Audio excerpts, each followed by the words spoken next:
going to be a new.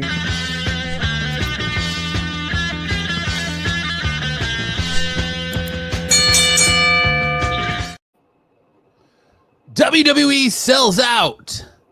Wrestlepalooza and ESPN sell you out. Oh, yeah. Andrade can't pass a drug test. We have all that and so much more on tonight's episode of Off the Mat, your new wrestling obsession. What's up, Dom? How's it going? It's going pretty good. We got a lot of wrestling goodies and tidbits this week. Lot to talk about. A lot of fun. Very excited for Wrestlepalooza on Saturday. ESPN's first PLE. There's a lot going on. Matches. I think we have one more match that I think they have to announce maybe tomorrow night in SmackDown.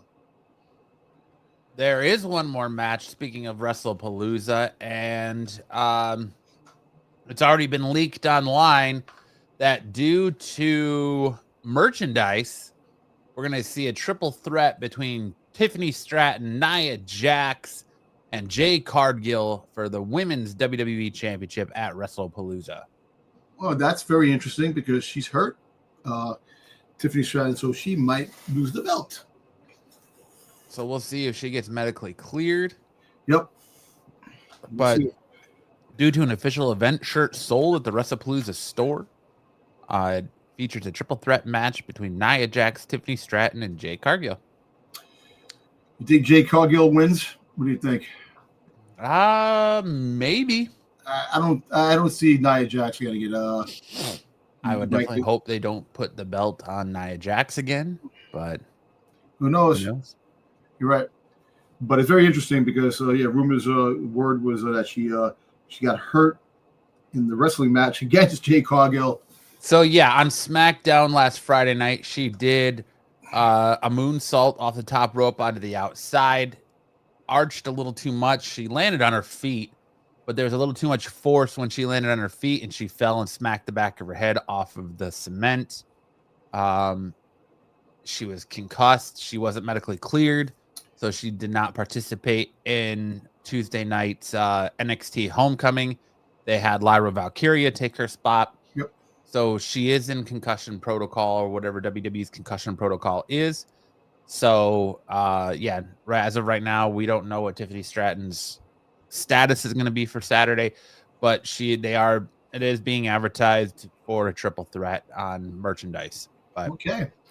Speaking of Wrestlepalooza, on that, WWE is not handling, and ESPN are not handling this transition very well. I think WWE is very concerned about the amount of people that have not subscribed to ESPN. I think they are very concerned about the amount of people that are potentially going to be using VPNs to watch Wrestlepalooza on Netflix. And that's straight from Stephanie McMahon's mouth. You actually use VPN. And I say that because it came out yesterday that due to how quick WWE and ESPN have moved for this new partnership to take place, and how quickly they have moved for Wrestlepalooza to be the first WWE PLE on ESPN, they have found themselves unable to secure their streaming deals with these companies, which is potentially leaving 20 million subscribers out in the dark and having to potentially pay double for this PLE, because everyone knows ESPN app is $29.99 a month if you don't have part of the cable package deal. But according to multiple sources, WWE Wrestlepalooza will be unavailable to subscribers for several major television distributors, including Comcast, YouTube TV, Cox, and this represents a combined of over 20 million subscribers. This is going to force many WWE fans to, in essence, pay twice for ESPN, which is what I've been saying the entire time. if they wish to watch the show. Well, let me just put one thing in it. I don't know if I heard it right today. This is the potential, not only 2 payments, there might be a 3rd payment that they might have to make for certain circumstances when it comes to, which is, if that's true, that is totally bonkers, man, when it comes to, so I actually checked my my app. I don't have the app.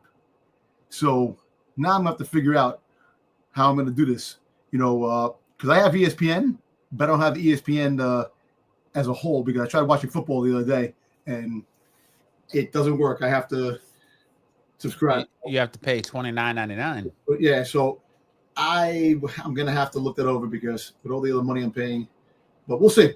So just keep that in mind. If you're a Comcast, YouTube TV, Cox, Sling TV customer, you're going to be looking to pay double this month for ESPN if you want to watch Wrestlepalooza. I really think WWE overestimated. They overestimated how much of their fans and how much they can take advantage of their fans with this, because they were very confident that, if you want to consume WWE program, you're just going to make the switch. No big deal. You'll do this. You'll pay this. You're going to shell out all this money to WWE. You're nothing more than a piggy bank, essentially. You're nothing more than a money machine. They're going to milk you like the tits of a cow for every last dime you have to consume their product, and they don't give a shit about it. So that's it, Rocky. VPN it. So yes, big supporter. NordVPN. They're not a sponsor. They should be. NordVPN, whatever VPN you use a VPN to watch Wrestlepalooza. Who would have thought? 2025 would have been the year WWE TKO freaking milks the fan dry when it comes to everything. We've seen the greed of the machine. Yep. Over the last couple of weeks. WrestleMania in Saudi Arabia. So many comments in the live chat. 1, did not invite media to the press conference to where they announced this. 2, turned comments off after their comment section on their video on YouTube was filled with nothing more than "you sold out." Yep. 3, they have alienated the consumer and their biggest fan base, because who in their right mind is going to travel to Saudi Arabia for this? And it's not because of the people, it's because of the government. So there's not going to be any real international crowd going to Saudi Arabia. So that means the Raw after WrestleMania is going to be weak. Oh, God. I didn't even think about the Raw after WrestleMania aspect. Damn, because usually it's the best. Raw is always great after WrestleMania. It's always put on a good show. That's going to be very interesting to see how that turns out. No, I can't believe that France or England, the UK, is not getting a WrestleMania. I can't believe that Saudi Arabia is getting a WrestleMania before. But it's money, blood money. Between Royal Rumble and WrestleMania, that they're getting $350+ million. They're getting handed to them. So corporations don't care about the regular person. They care about the money. That's all that they want. And how many, as long as we had this show on, how long have I been saying corporations milk you dry? They don't care. And that's the problem. And it's sad, because a family that would want to go see it, like the regular family it's come to a point where wrestling now, with all sports, has become too difficult and too much money for a family to go see, which is very sad, and it sucks. If you're not a celebrity, if you're not a millionaire, an athlete, a musician, whoever with some type of fame or fortune, person like us are out in the rain when it comes to this, and it's sad. To change gears 1 second, they just announced that the potential PLE in Italy in 2026, which that should have been the first thing that they should have been getting. If you're going to put a pay-per-view, have WrestleMania, Italy, and you think about Saudi Arabia, the money they have, a lot of money, and the potential of them still buying WWE and TKO is still a possibility. I don't think it's a possibility. I think it's pretty much written on the wall. Okay. I think inevitable is the perfect word. And I think the fact that WWE is giving them a WrestleMania before places like Lyon, France, or England, it pretty much solidifies that the Saudis are going to buy WWE. Yep. It's TKO's gonna. They're already out here flaunting that. Oh well, you had Dana White on Logan Paul's Impulsive podcast saying, "Oh yeah, WWE's gate was this big, huh? Yeah, our latest slap event outdid WWE's gate." So it's like, all right, you already have somebody who's high up in TKO setting that groundwork, and the Saudis are over here willing to pay $100 million for The Rock to come out of retirement to wrestle Roman Reigns or Cody Rhodes. It's only a matter of time before. It's not if, it's when the Saudis buy WWE. It's not if, it's when TKO wants to unload WWE in Saudi Arabia. Look, I'll tell you this. They're $3 billion in a hole. If they're still $3 billion in a hole come WrestleMania 43, you can rest assured that it's all but sold. Because, how much more can they raise ticket prices? How much more can they friggin' raise these prices for these events? The regular fan's going to give up. You're going to lose money because no one is going to go to the shows. And speaking about shows, a certain company can really thrive off this if they take full advantage with all this crazy drama. AEW. AEW can have affordable tickets for the fans and the families, and put on a somewhat great show with the absence of WWE in the States come WrestleMania 43. And that could be the turning point for AEW to really but they can't. They would financially go belly up. AEW can't even afford to give you pay-per-view product without you still paying $39.99 for their pay-per-view product. Yeah, but it's still better than you're paying for their one pay-per-view compared to all the pay-per-views that they're figuring. We have a pay-per-view every damn week, dude. We're going to. Essentially, you're paying the same or actually more, because you have to pay for HBO Max for AEW. You have to pay HBO Max subscription plus another $39.99 on top of that for their pay-per-view model. All right, but how many pay-per-views do they have a month? Still, but it's not like look, literally about a week and a half, they'll be going off to damn Australia to have Crown Jewel. You don't have to pay. I'll repeat it a third time. You don't have to pay $39.99 or $29.99 for WWE. Use a VPN. You're gonna pay $5 to $10 a month versus $30 a month. You don't have that option with AEW. You have to not only have HBO Max, but the additional money for that pay-per-view. For mediocre. But you see, no matter what you think of Vince, he would have never done WrestleMania in Saudi. And you're right about the ridiculous ticket prices. AEW, unfortunately, Tony Khan can't compete bleeding ratings 100%. No, you're absolutely right, Rocky. Vince would have never done this. Vince would have put a show on in Saudi Arabia. He would have put a show in Saudi Arabia, but it wouldn't be WrestleMania. Never WrestleMania. Never WrestleMania. That's why they got the greatest WrestleMania in Saudi. WrestleMania was what put Vince on the back. WrestleMania saved Vince's ass. It saved WWE from going bankrupt. Yep.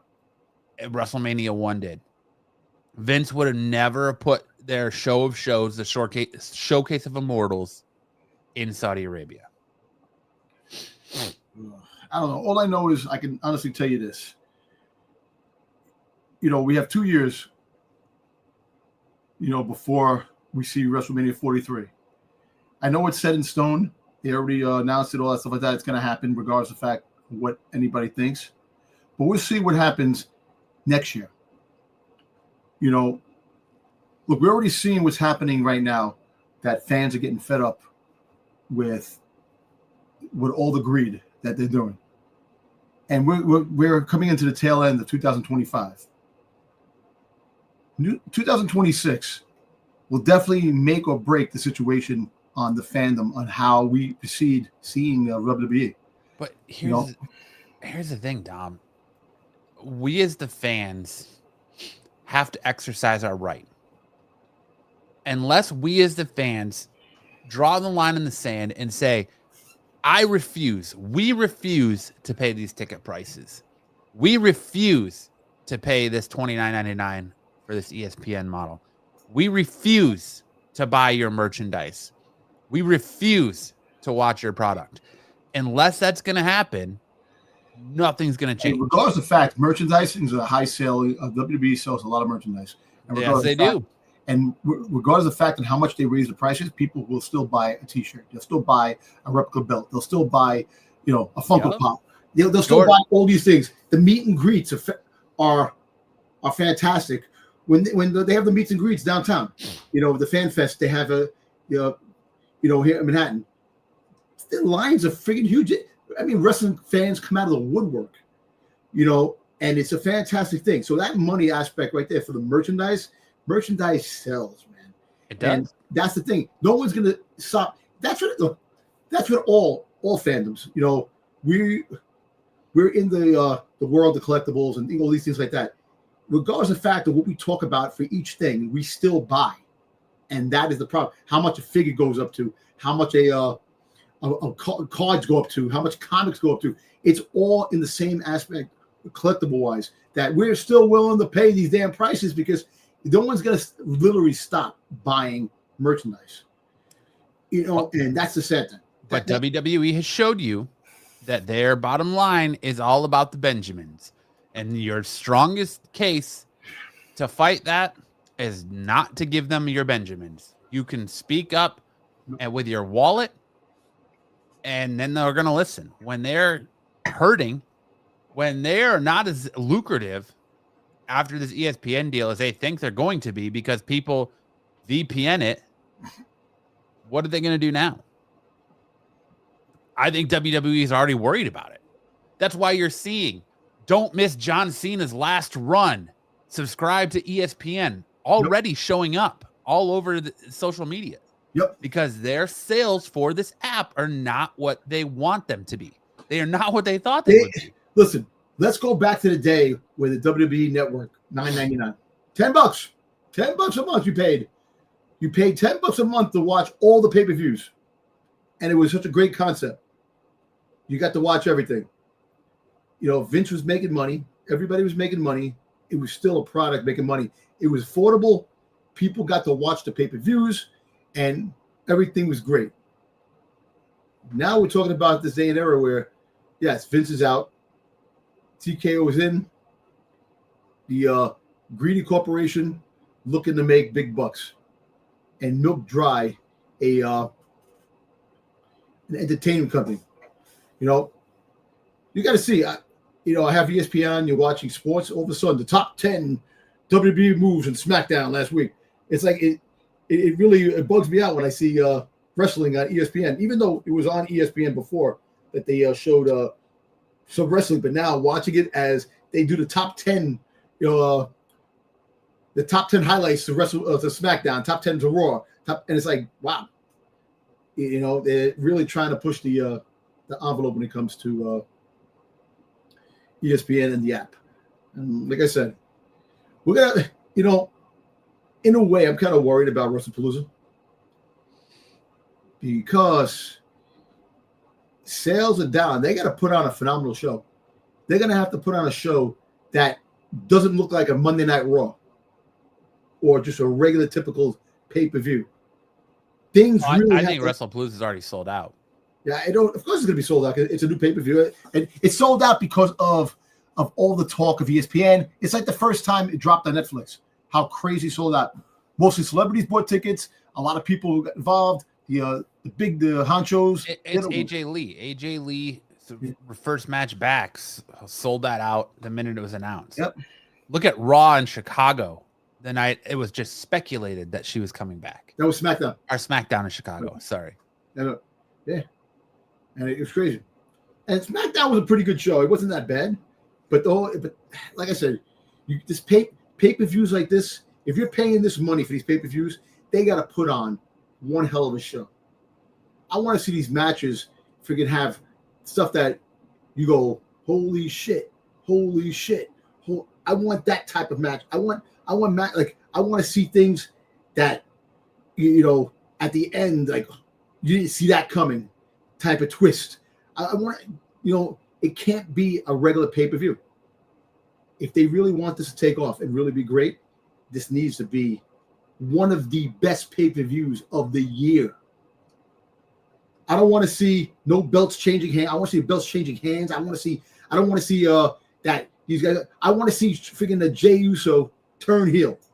I want to see, I want to see things that are crazy. I just want to see some people come back like you at least expect.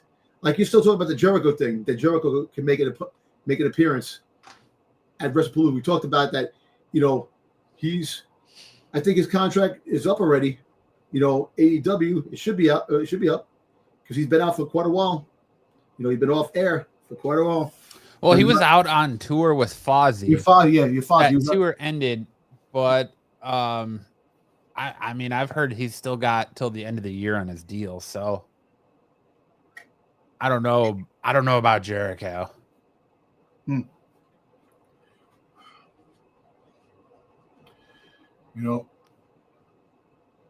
It's sad that we're, as fans, we have to be left out because of all this stuff. But we could talk to it. So we blew in the face, man.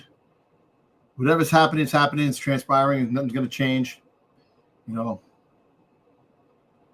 it's true. You see, and he's true. Rocky's true. But how many real legit WWE stars do you have for the future?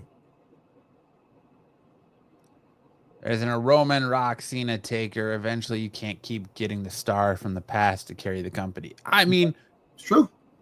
I think they have stars, but they're just not using their stars. Exactly. They're not utilizing. Finn Balor came back to NXT as, normal Finn Balor. Came out with the old Finn Balor entrance, and the crowd went nuts. I want to ask you something about that after we finish talking about this whole thing. So, something about that particular thing. Go ahead. But, no, I'm just saying. Finn Balor came back, and he came back as a babyface and all that stuff like that. Are they going to play that into the content of the story that he came out with his music, this and that, and they're going to say, why you come? Is he going to have problems with Judgment Day or something of the sort, that him being a babyface for that one night, is that ramifications for him down the road because the crowd went crazy? I don't think there's any bearing on what happens in NXT and what happens in the main roster. Otherwise, I don't think they would have had Balor come back as a face. Or, and that's the whole reason he came back with his old school music. But look, I think Finn Balor he was so over in NXT. He was the first Universal Champion, for God's sakes. And then he had that shoulder injury, and he never got put back in that position. No. Whether it was Vince, whether it was Triple H. Why? Why isn't Balor's a worker? Balor got rid of the demon aspect. Why did you get rid of that persona? Why did you have that persona lose to Brock? I think it was to Brock Lesnar, right? No, the demon? Yeah. Did he fight the demon fight Bray? Maybe. I can't remember. I can't remember who the demon was. But anyway, he did. They brought back the demon, and they just destroyed it. Look, let me tell you something. If I don't understand, Finn Balor is a worker. You're right. He's a worker. He's a popular star. He should be going for the Intercontinental Championship, the Universal Championship, the WWE Championship. He should be going for those big things and big storylines. They won the. See, I don't understand. You won the tag team match. Now you have to wait to WrestlePalooza. Is he even fighting in WrestlePalooza? Balor, as of right now, I don't think so. No, he lost to Roman Reigns. Demon Finn Balor lost to Roman Reigns. Yeah, he lost to Roman Reigns. Yeah. Thank you, Rocky. We also figured I can remember that scenario of Roman Reigns. But you see stuff like that. They're gonna have to make stars are eventually gonna have to happen. Like they're trying to push Braun Breaker as the next big thing. They have Tiffany Stratton, they have Stephanie Vaquer, they have Julia, they have a lot of young talent. Solo down the road, whatever Jacob Fatu. They haven't even used Jacob Fatu. I haven't seen him in a couple of weeks. So who knows what they're planning? And I know that eventually they're gonna split the brand. Split is coming. They're gonna put that together so they can maybe have legitimate storylines and long-term storylines instead of having all these mismatch matches that they're having. So we'll see. I mean, you can tell that the WWE fan is just nothing more than sheep to WWE because they're charging these outrageous ticket prices. Yep. And they're going to keep giving you the same beginning and end to Monday Night Raw 4 weeks in a row now. You're going to start with Jey Uso or insert member fighting the Vision and end with a match between Braun Breaker. Not to mention what happened at the end of Raw this week. The same thing for the last 6 weeks. The Vision. Yeah. Yeah. I don't know, man. And now you have to look at this. There's another aspect now too. You see, they got NXT versus TNA. So it's going to be Fimi. What's his name? Fimi versus Trick Williams. Gold on gold. You're having someone else challenge to win the gold. So most likely Femi is going to win because I think Trick did everything.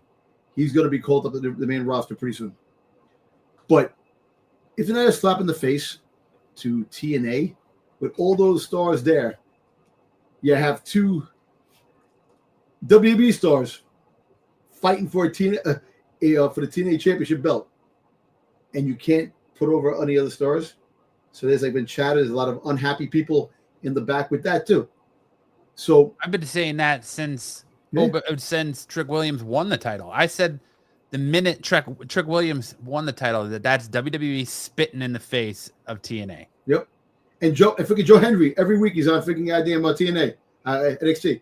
Oh, and they're already saying that Joe Henry's time on TNA is done. They're going to transition him to a major WWE role, and that by the end of the year and early next year, he's going to be exclusively on WWE, where he's going to sign WWE contracts. So they're not even trying to hide that aspect. Exactly. So that's kind of fun. It's crazy. Rocky says the booking has been a major issue. Same type of matches across both brands. It's very few good, great segments, and the rest is just blah. Absolutely, 100%. Yep. SmackDown is a boring show. SmackDown is so boring that they had a worker in Andrade that isn't there anymore. Huh. There's Andrade failed through 2 drug tests in the WWE wellness policy. Okay, but what about before that?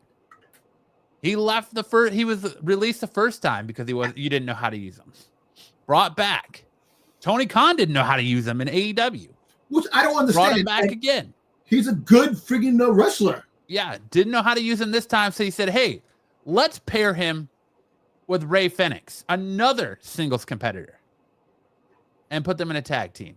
And they did pretty good. They did great. Yeah. They were supposed to go against the Wyatts for the tag team championships. Then all of a sudden, Andrade disappears. Why? Because he's unhappy with his character. He's booking exactly what they book. Yeah. And listen, I don't blame the guy. Then he doesn't want to turn in wellness results or wellness policy results, drug tests. So WWE let him go. And now he's out here trying to book matches with MJF.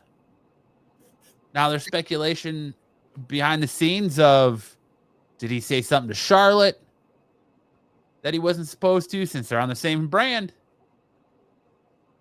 Who knows? But whatever the reason is, WWE is not using him. WWE does not know how to book him. WWE has this stable of performers. They're doing the same thing with AAA. What was the one thing we heard about when WWE talked about buying AAA? We want to maintain AAA as what it is. We want to maintain the lucha, the history of AAA. We will not be integrating the WWE style into AAA. Worlds Collide was nothing more than an NXT black and gold level PLE last week. You had the Wyatt 6 come out. For what reason? What did the Wyatt 6 have to do with? These guys.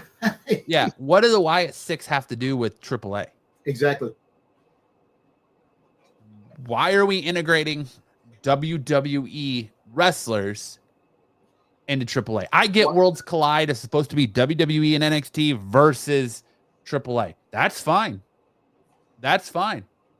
But we should not have WWE talent holding AAA titles. You're doing it with TNA and NXT, fine. But if Dirty Dom is going to be the AAA Mega Champion, he should be primarily on AAA events. Yep. Dude, but look how long it takes him to get a fight to fight for the to get the cut of the championship. You know, so if you really think about it, they're utilizing certain wrestlers more than others. You know, a lot of people are sitting in the back, not even getting their time. And now they're integrating regular WWE wrestlers into all the other brands, and those people don't even get the time on TV, and it's kind of crazy. So, you know, back and forth, you know, with all these different aspects, it's fun. If you're a wrestling fan, you want to see other wrestlers show up in other brands. It's great, but it has to make sense. And if it doesn't make sense, it's just it just makes the story irrelevant, man. Because really, if you think about it, it's like, yes, the Wyatt 6 shouldn't have come out, but it was cool to see how they decimated these guys and destroyed them. So so now they if you're gonna do that, that means AAA is now officially part of WWE. It probably finally went through for them to do all that, to have all these other wrestlers show up. And you see, I was telling you before, I don't think it's gone through yet. I just think that WWE holds the majority of it, so they're going to do whatever they want. Kind of like what they're doing with TNA. Like, you integrate these wrestlers into other brands. That means other people get less TV time as well, too. Because you're trying to make I don't know. There's just so much, man. You sit there, like I said, there was just so much stuff going on this week in the world of wrestling. It was just a little overwhelming when it comes to certain things that follow everything that's going on, So, I don't know. And it's none of it's really exciting. None of it, like outside of AJ's return, what's really been exciting? Listen, tired of seeing the other Vision, doing their thing. The Vision now is every week. You see that? Yeah, Natalia's been showing up. She actually started that in NWA. She was wrestling for NWA on the side, I believe, and also GCW in their blood sport matches as this Natty Neidhart character.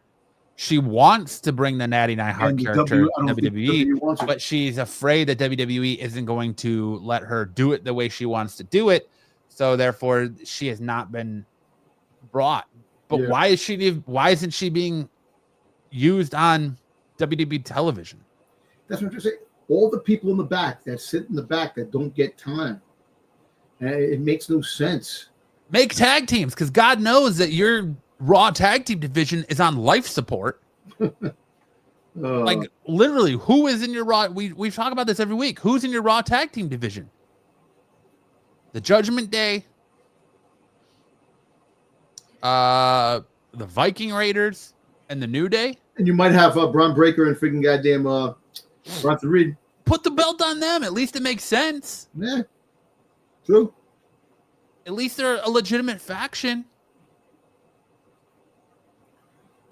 You don't have the tag team belts being defended. Like, when was the last time Balor and JD McDonough actually put the tag team titles up for defense? That's what I'm trying to say. So apparently, this is what I heard. The rumblings in the back that that Braun Breaker and Bronson Reed are coming for the tag team belts. So you might get that match. And of course, Bronson, they probably win the champion. They'll probably win the belts. Oh, and now you got Jimmy and Jey Uso. I forgot about them. Yeah, you got them, and they utilize. You can definitely do that, and that's it. After that, who do you have? Who do you have? Grayson Waller is such an afterthought. You just threw him with the New Day for what reason? Makes sense. You have nothing to do with him, but you get rid of freaking goddamn Austin Theory, and just have Grayson Waller freaking follow around like a lackey. The film, it makes no sense. It makes no sense. It goes back to what we said a few weeks ago. WWE is creatively bankrupt. They got nothing. Nothing. Yeah, the Street Profits did lose out. They're it's because they got to break them up. The Street Profits are about to embark on a journey of being single competitors soon. So, well, I mean, yeah, but look at the tag team division in SmackDown. The tag team division on SmackDown is far superior than the tag team division in Raw. There's no reason for us to have two sets of tag team titles. Nope. Zero. At this point, we should just stop the brand split and let these teams go. If you're a champion, you're cross-branded. Yeah. And that's what you should do. And I always said that. If you're going to do that, at least you have challenges. Friggin' bring the tag team champions down to friggin' goddamn NXT. Fight down there. If you have to use it. Just to keep yourself irrelevant. Because at this point, there's weeks that go by that these guys are in fight. WrestlePalooza, every championship should be on the line. On both brands. Every championship. There should be change of hands with a few of the championships there. New freaking goddamn confrontations with new people fighting each other. WrestlePalooza should go all out on everything. And no pun intended, all out AEW, this and that. Should go all in with all that stuff. But they don't do it. I don't understand why. Freaking the Intercontinental Championship and the U.S. Championship, the women's division, should both be on the line. Becky Lynch should not be freaking fighting. She should be fighting for the belt. The belt should be up for grabs. It shouldn't be fighting a mixed gender tag team.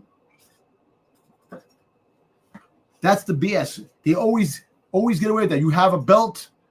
Oh, you're gonna have a mixed gender tag team, this and that. So the belt never goes up for a thing. And you have to wait. Oh, we'll have a random Bayley fighting Becky Lynch on Monday Night Raw 2 weeks from Sunday. Crazy stuff like that. It's just ridiculous. WWE has no idea what they're doing, or what to do creatively. They don't. What was that on Friday Night SmackDown between Brock Lesnar and R-Truth?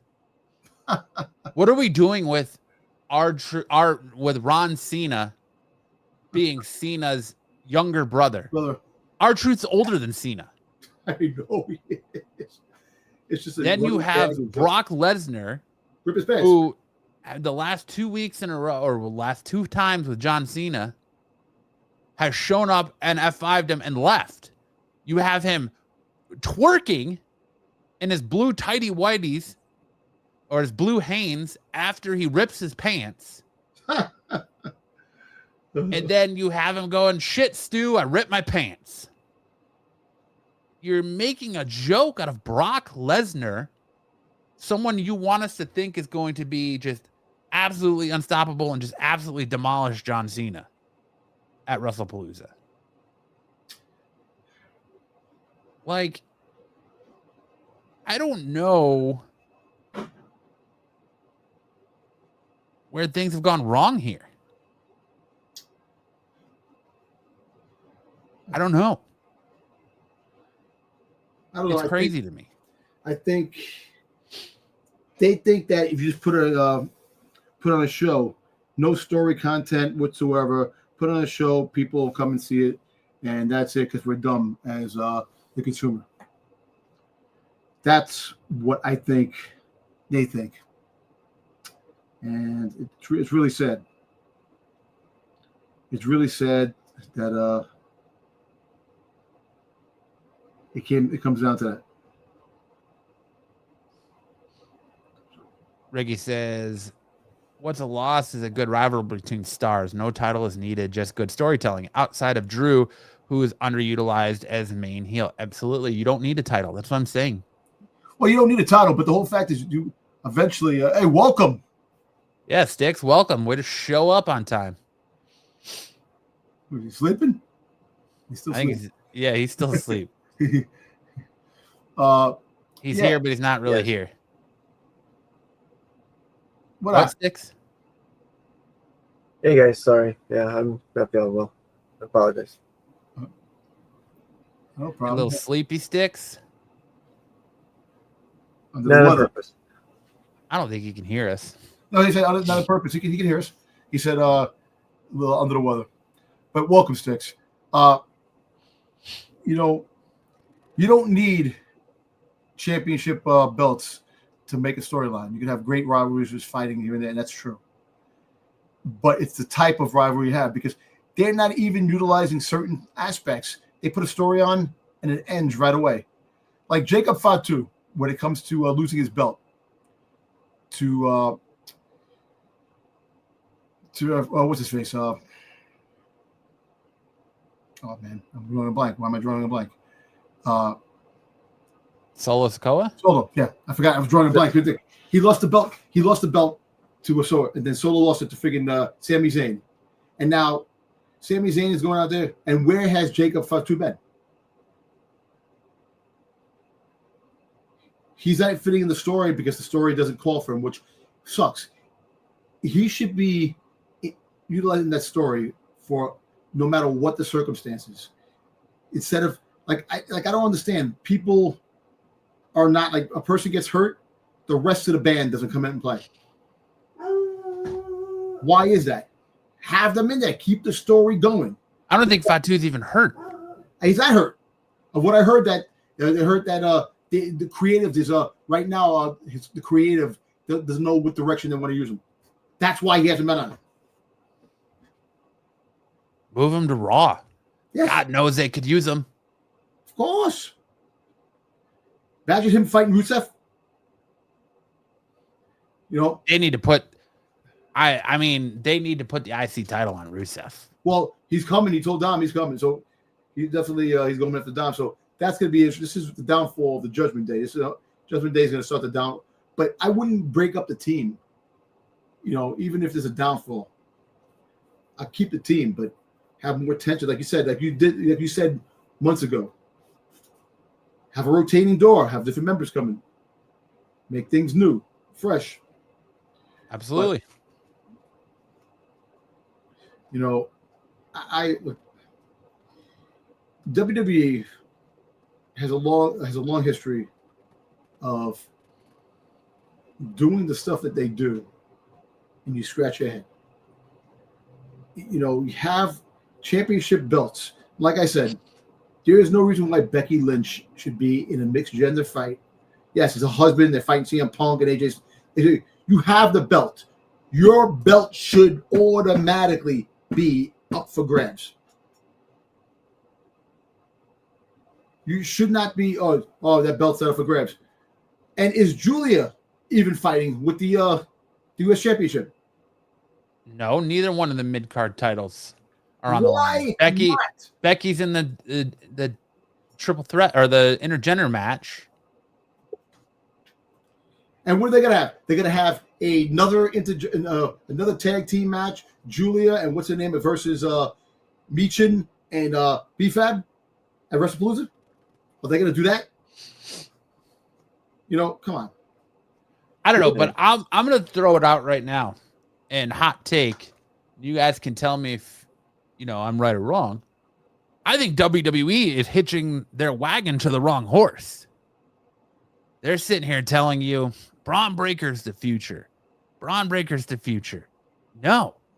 Jacob Fatu is the future. And Jacob Fatu versus Jay Heel rival, that'd be actually awesome. No, I don't want to see that. I want to see Jacob Fatu versus Seth Rollins. I want to see Jacob Fatu versus Braun Breaker versus Bronson Reed. I want to see Jacob Fatu on his own. I want to see Jacob Fatu Intercontinental Champion. Jacob Fatu fights Drew McIntyre.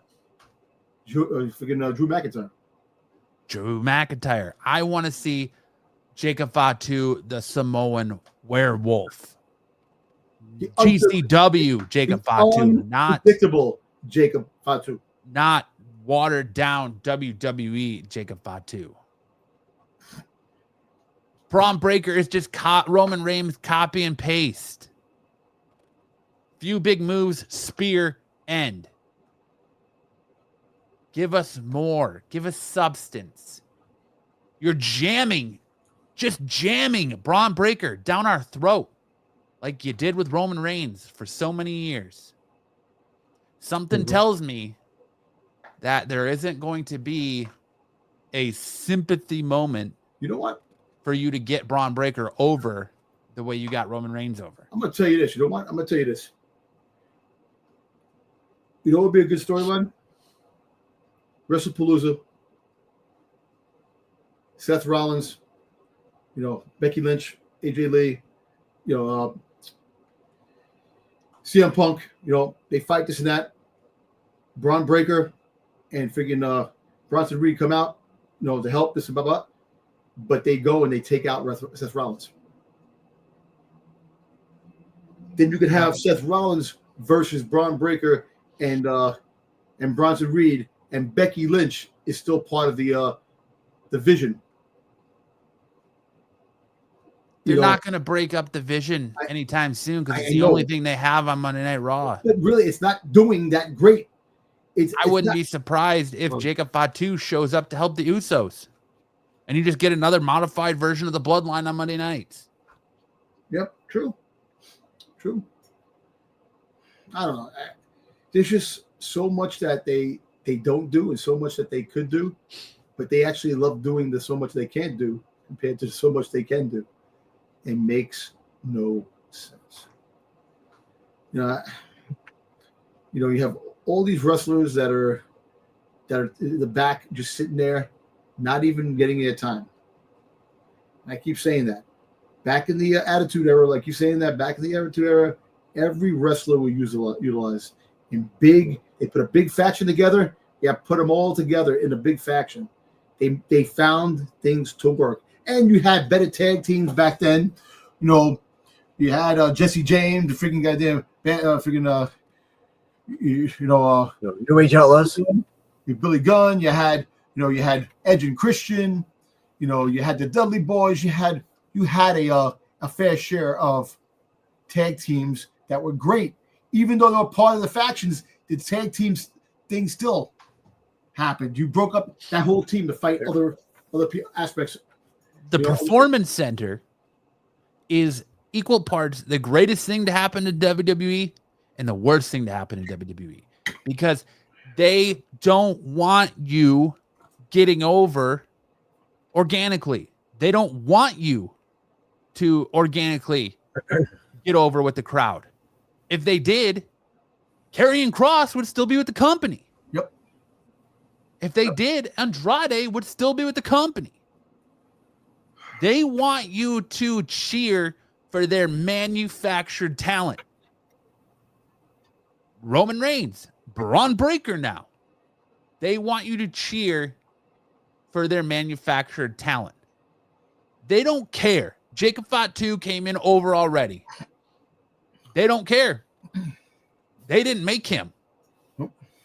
They want you to cheer for their homegrown manufactured talent. Yep. And they're just going to shove that shit down your throat until it works. Hold your mouth open. Yep. Pretty much. You know, it sucks too because like there's so much talent that is not like again being utilized that actually could be really great. Rocky's right. And even in the late 80s, early 90s, just about everyone down the card was over. Yes. You had talents like Goldust over. Yep. Like, think of what we had in the Attitude Era. Goldust, Mankind. Mick Foley was over with 3 different personas. Mankind, Dude Love, and Cactus Jack.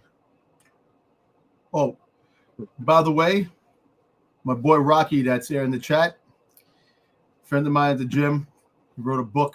We'll talk about that later, but he's a good dude. Big wrestling fan too. So we talk about wrestling, so kind of, he knows. Man, dude, like I can't even watch SmackDown. You know, you drop it down to 2 hours, and I'm gonna be look. I'll totally be real. This week's SmackDown wasn't bad. You know, it wasn't a bad card. You know, it was pretty decent. Was it the best SmackDown? No, but it was pretty good standard compared to the other SmackDowns that we've seen. You know, it's just it's hard. It's really hard to to understand some of the things they're doing. Sticks, what is your opinion, man? On he went off. Sticks left. Sticks is not feeling good. I'm here. I'm here. Oh yeah. What is your opinion on So certain aspects? So I've been saying it all along. You know, again, I'll fix that in a minute. Because I agree with the chat that things. As I said it many times before, when we had wrestling prior to this era, everyone in the back was being used some way somehow. Yep. It wasn't. You weren't getting just 5 people used every week. It was every other week. You have someone different coming out of the back for a match. I feel like, again, we're always getting the Vision, which is fine. You're pushing the Vision, but we don't need all 4 of them every week. Well, 1 or 2 of them. Rotate them in. Get some of these other people that you're paying to sit in the back to watch your episode in the back. Put them into the episode. Yep. Yeah, we dropped it down to 2 hours. Guess what? Dropping it down to 2 hours, you have to consolidate a lot of stuff that you couldn't use with the 3 hour mark. Listen, you put you're gonna lose a match or 2 because of that. But the problem is, and you said it before, Dom, we're getting too much mic times for some of these guys. You said it too, Matt. We're opening up the SmackDown or Raw with a 20 to 30, sometimes 40-minute mic time because it's either Cena, Rollins. 40 minutes. That's it. You're only a 2-hour show. That's an hour. That's an hour and 20 minutes left for the show, and about a quarter of that is going to be commercials. In some points. Well, not to mention, so you open the show, 20 minutes of mic time for your opening promo that sets up your main event for the night. Then you have 2 to 3 matches, and then you get another 10 to 15 minutes of promos in the middle. And then two more matches, and then your main event. Yeah, and that's it. Yeah. They need to spread the wealth with these guys because they're not utilizing everyone in their roster. They're just not. There's no way. I know we all know there's people in that back or still sitting at home because they're just collecting a paycheck to be on the roster, but not active on that roster. Every week should be a we know. Look at Ilya Dragunov. He's cleared. He can come back. They just don't have plans for him. So he's sitting at home collecting a paycheck. Mm-hmm. Why aren't you using him? Gunther. How long is Gunther going to be out? Well, I don't know. Gunther might pop up in Wrestlepalooza. He might show up. And look, I don't know. Rocky said about LA Knight. LA Knight. He as a heel. He got over, and then lost in the shuffle. LA Knight. I don't know what WWE issue is with LA Knight, but they just don't want to push him. They don't. Mid card is as far as LA Knight's going. He's not gonna ever win either world championship. He might hold the Intercontinental Championship again. He might hold tag team championships. He might hold the Intercontinental Championship, but he's not going past the mid card, and I don't know why. I don't know if it's because he's literally a Rock and Stone Cold clone. Yeah.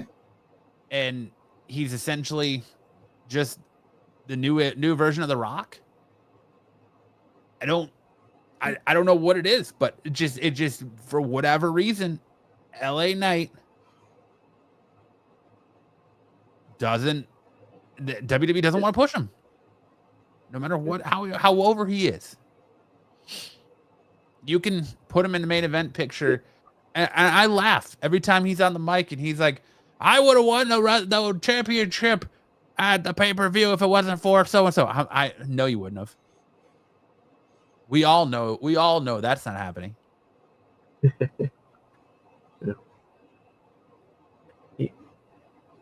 It's like they're high. It's like they're high on him at one point, and then he is like the modern wind changes day. and they're not. I'm gonna give you another hot take here. LA Knight is nothing more than the modern day Zack Ryder. He gets treated the exact same way Zack Ryder did. It's not a bad comparison. Yeah, it's not a bad comparison. Zack Ryder was finally given the Intercontinental Championship, then he was asked sent packing. Yep. I don't know, man.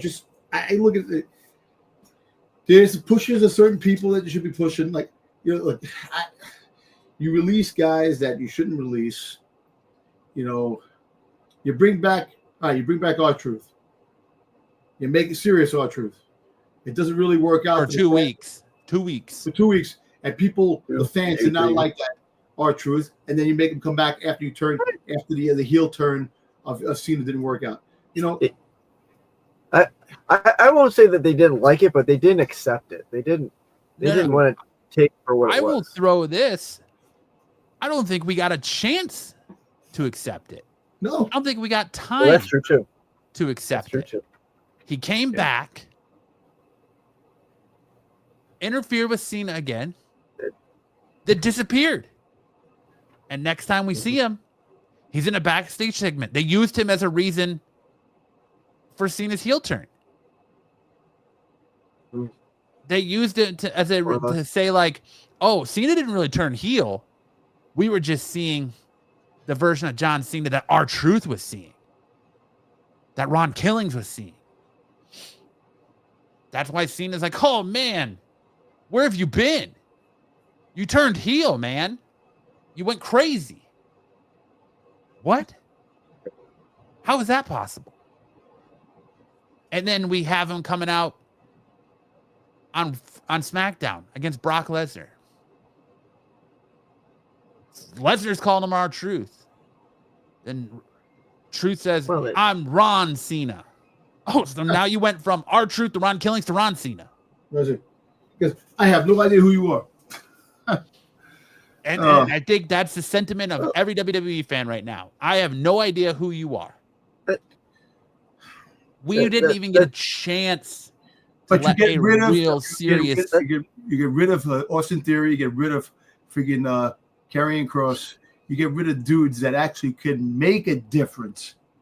And you look this way: Austin Theory, young talent that could have actually been a huge star. Oh, I told you my theory on Theory. He got that Vince McMahon rub, Yep. and he was never going to be over in the current regime. He needs to leave, build his own name again, and come back like Drew McIntyre did to kind of get rid of that Vince McMahon next big thing stink. Yep. True. But all right, before we get into our review of Worlds Collide and predicting Wrestlepalooza sticks, I want to know your thoughts on WrestleMania going to Saudi Arabia. I'll make it pretty quick. Not surprised. Kind of the writing was kind of on the wall for that one. It's a definite money grab as far as TKO is concerned. Definite money grab. There's no two ways about it. I think if they had their way about it, if WWE proper had their way about it, the first overseas WrestleMania would have been somewhere in Germany or the European Union somewhere, not in Saudi. At some point, probably, but not within 2 years, like we're getting here.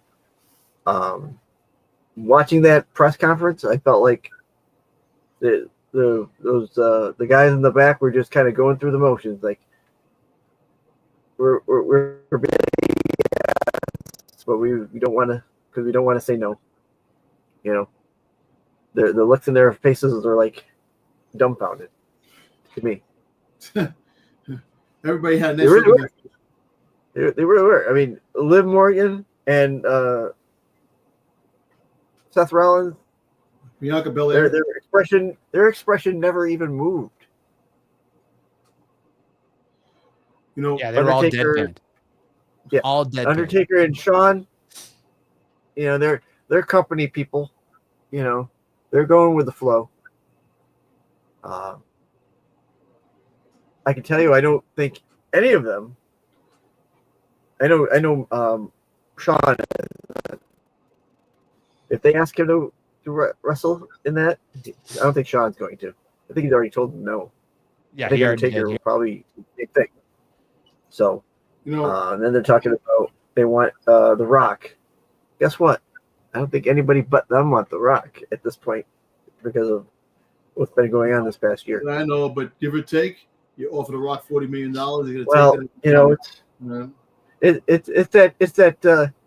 that Krusty the Clown thing. You know, they back up a big truck of money to my door and drop it off.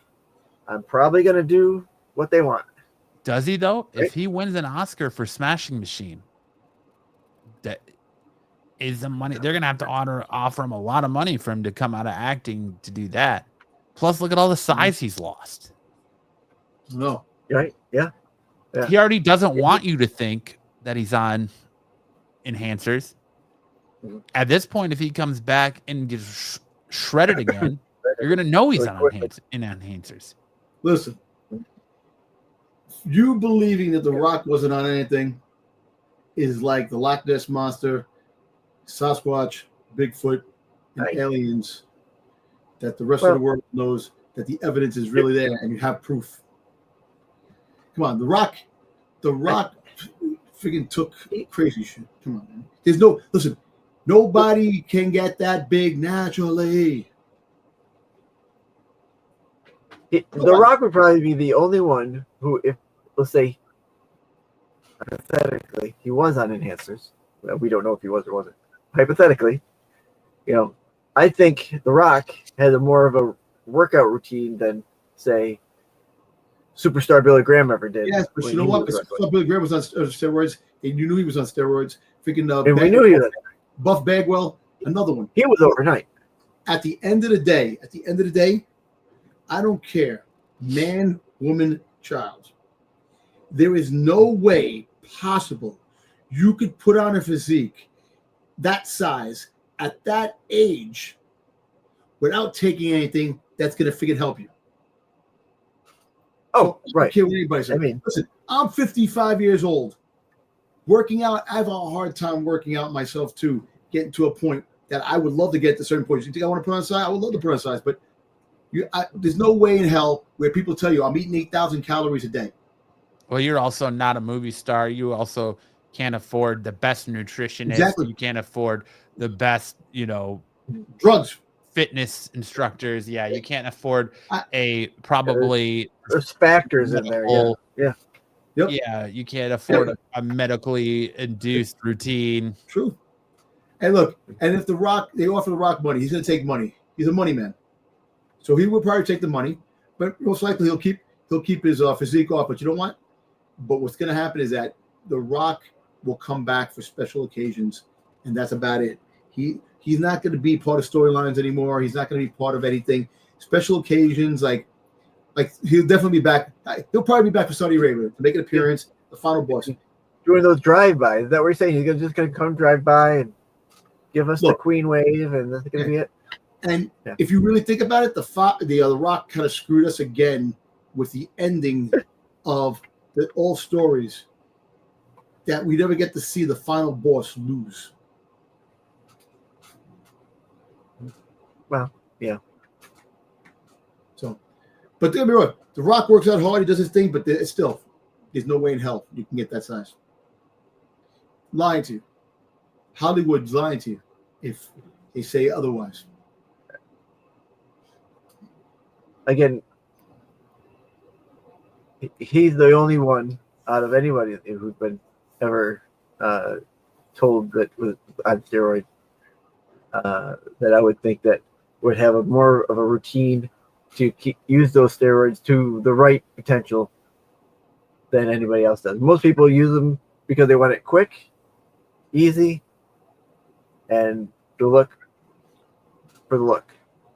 If he's doing it, he was gradual as hell, because from those late 90s, early 2000s to now, it's not like he went overnight. It's like it was a gradual build on, I feel, for him.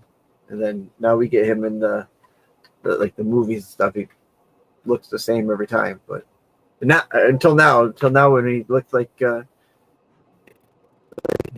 he lost, like he dropped both Usos off and just have a small little Rock walking around. It's such a drastic difference. But we'll see. Like I said, we'll see.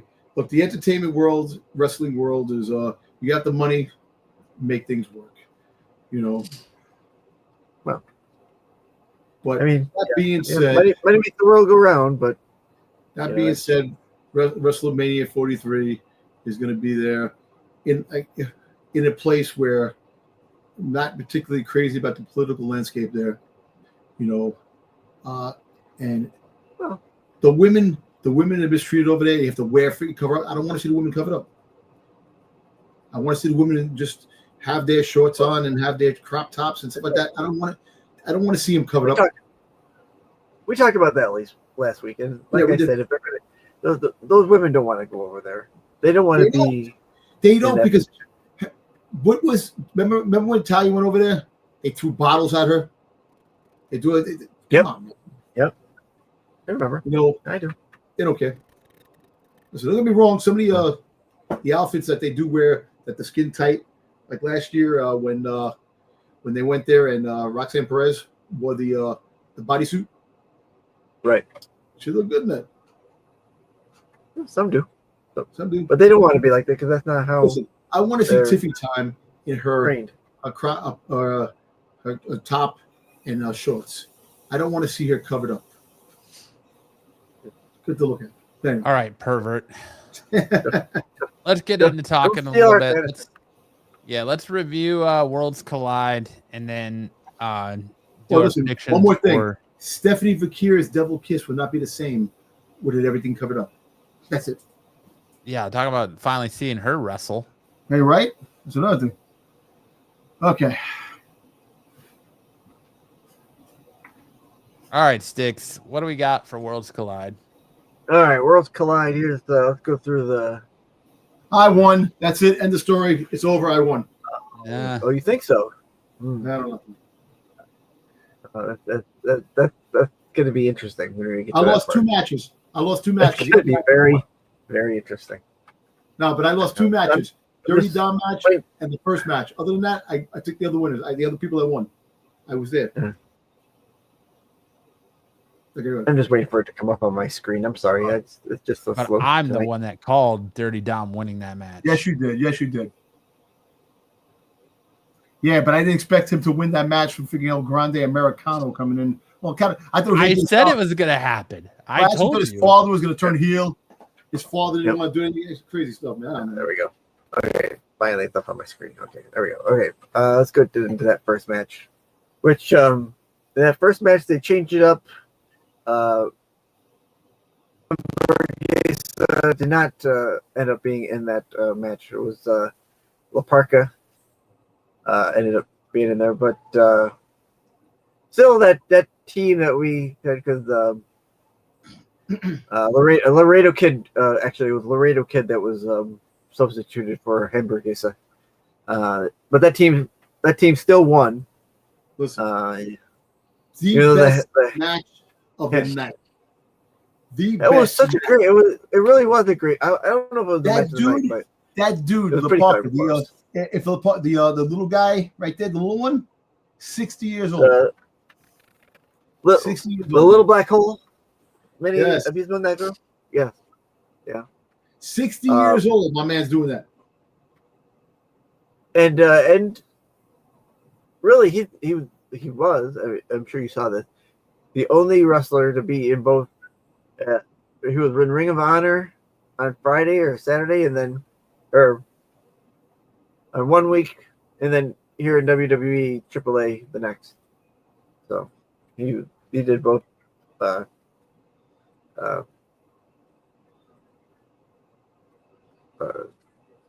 WWE and AEW in 1 week. So, good match. La Parca, whoever's playing La Parca did good, but man, he's a tall dude for being La Parca.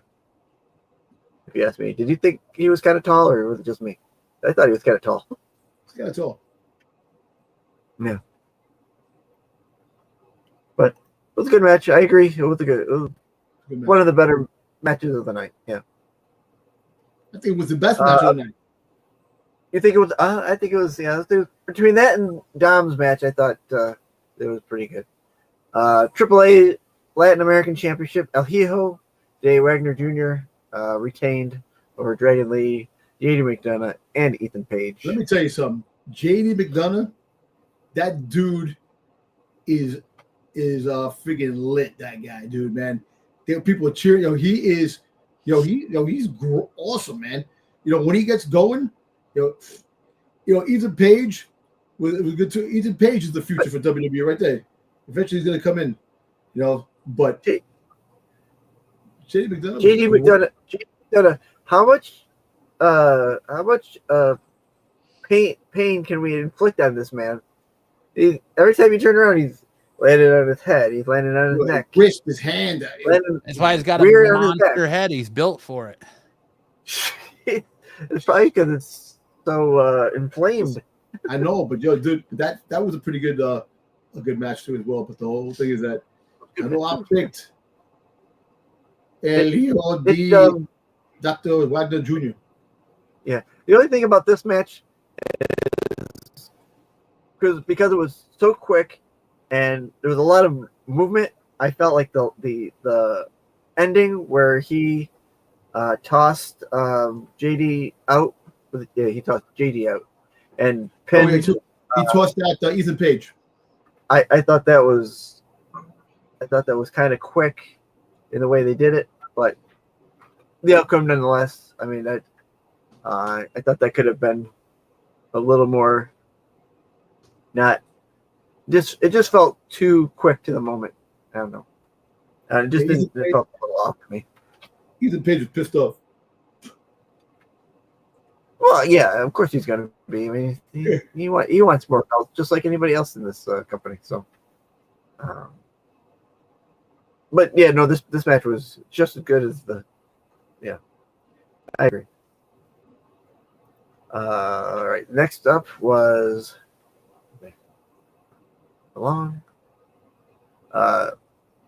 mixed tag team match. Mr. Iguana and Lola Vice defeated Finn Balor and Roxanne Perez. Of course, we got that return of what was it? What's Finn puppet again? Demonico. Demonico.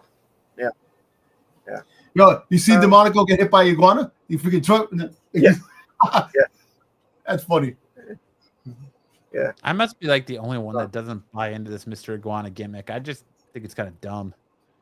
You know, it's fun. You know, Lola Vice made it nice. Funner. You know. Oh yeah. Yeah. I don't really buy into his gimmick, but I'm not gonna say he can't wrestle. I think the guy can. Oh no, he can wrestle. Do the job, but I agree. The whole puppet iguana thing is, I don't know, a little too much extra for me. I don't hate it, but I don't like it either.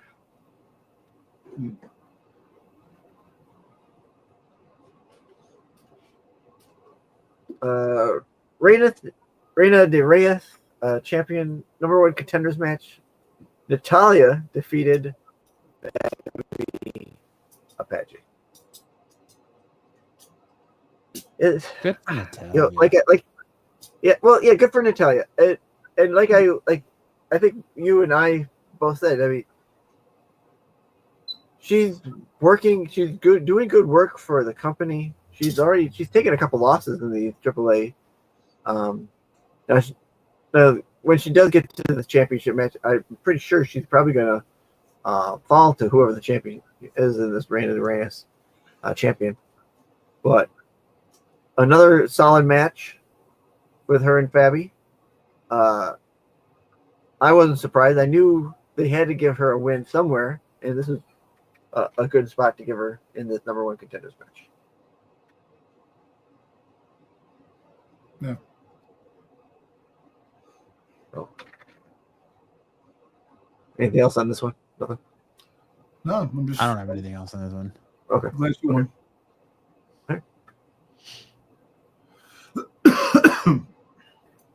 Okay, this one was completely weird as an outcome match. AAA World Tag Team Championship Psycho Clown and Pagano retained over the New Day. And after the match, the Wyatt Six attack Pagano and Psycho Clown. Out of left field. By the time concerned, it was an out of left field. Yeah, I don't know why. I don't know why the Wyatt Six were even in this match. Like, they don't use what's the name fighting? How come she don't fight? Yeah, I don't think she's on a fighting Cross. contract. Yeah, Nikki Cross. How come she not fighting? That's another one right there. Have her go after the Intercontinental Championship. Have her go for the fucking goddamn US Championship. Why not? Yeah. Why isn't Uncle Howdy do more? Who knows? The only way this would have made more sense to me is if Psycho Clown and Pagano had interfered somehow in one of their last matches, like their match against the Street Profits or something, and that's where this comes out of. But really, like I say, all right, you know what I said? Out of left field, all of a sudden show up. I have a reason why they showed up. The tag team division. They're about taking out the tag team divisions, no matter where they go. And I can see them showing up on a friggin' TNA one day, trying to take out the tag team championships. Well, you think they're going to attack the Hardys next? Maybe. They're going to get all the members going to have belts. That's what they were trying to aim. It doesn't matter what brand you're on, what you're doing. They're going to go after him. Which, like that back and forth thing, it should be great. But this is a good match. That's what we're getting right now with Judgment Day. I mean, Bo Dallas ain't no Bray Wyatt. So what are you gonna have him as Intercontinental Champion, and then you're gonna have Eric Rowan as United States Champion, and then you're gonna have Nikki Cross win Women's Intercontinental? Yeah, you can have friggin' Rowan and friggin' Mr. Howdy as tag team champions. Uncle Howdy. Mr. Howdy. Uncle Howdy. Mr. Howdy, howdy, howdy, howdy. Mr. Howdy. Howdy, howdy, ho. Yeah. All right. I get the whole tag team thing, but at least put a story into it where they've done something to the Wyatts before this. And my take is this is the match of the night right here. AAA Mega Championship, Dominic Mysterio defeats El Hijo del Vikingo for the championship. Yeah. With the help of El Grande. Which one? Americano. You had the three of them come out. It's clearly the Doesn't matter. They all are out there. I know. Hey, listen. You pick one, you get all three. Matt's friggin' theory might be coming true that he's helping Dominic to get a Intercontinental Championship match. That's his thing. And then, of course, Dom is going to screw him, and he's going to come up to Dom, and then he's going to need Judgment's help, and they're going to say, nope. Mm-hmm. That's your boy. You do it. Hey, we did finally get our Spider-Man mem that we were hoping for. Yeah. Yes, we did. Well, finally, yeah. Don't tell me they don't watch shows like ours, and they. What are they talking about? And they, figure out. Oh yeah, we should do that. Ooh, yeah. Good match, really good match. That was good. Really glad that Dominic won this belt. The king of luchadors. King of luchador, and I agree with Matt said it last week that he won't be holding both belts very long. No, because he dropped that IC title pretty quick.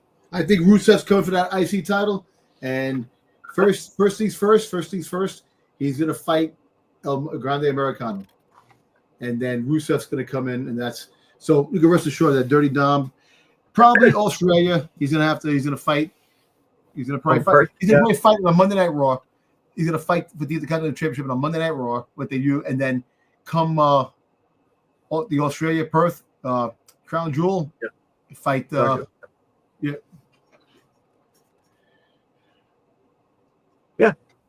Yeah, I agree. Okay. So he's all right. You ready for these results? Because I would say I'm shocked, but it was a pretty. Get out of here. Oh yeah. So, Matt, you got 10 points for the El Grande Americano in the extra. So did I. We both had the same thing there. Don had 10 points for El Grande Americano.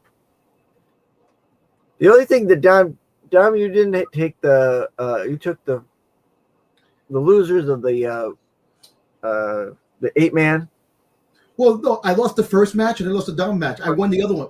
I picked Natalia. I picked the Psycho Clowns. I picked the. And then me and Matt had. I picked Lola Vice and freaking Mystery Iguana. I picked all those guys. Yeah. But we each had a match wrong. So that's why. And then the extra at the end with the El Grande Americano. You had him. What do you call it? You had him coming out, but helping. Vikingo? Help for Vikingo to win. Because you did. I don't think you had Dom winning. No, he had Dom losing. All I know is that now the stakes are even higher for WrestlePalooza. Come on. I don't know. So unless my math has failed me once again, we are Steiner math, man. Triple champion. Steiner math. Jeez, you. Yeah. Who needs Steiner math when you got Sticks math? Ah. Right. Huh. Well, that's it for Worlds Collide this week. All right. Or last week. Well, listen, we're gonna have one more match at WrestlePalooza. It's coming tomorrow night in SmackDown. So, and most likely it probably is the match that Matt was talking about at the beginning. You know, a triple threat. Tiffany Stratton, Dom, AJ, and No, they're selling T-shirts with the triple threat match of Nia Jax, Tiffany Stratton, and Jade Cargill. Oh God! All right, that's it for our recap of WrestlePalooza. Now let's get into our match card predictions for. Worlds Collide. Okay. Now let's get into our match card predictions for WrestlePalooza. Do you need me to take over, Sticks, or are you good? No, I'm good. Okay. All right. First match. Again, as I go through how they have it listed on the website. They don't really give you a card order, but they give you. It's just an order of.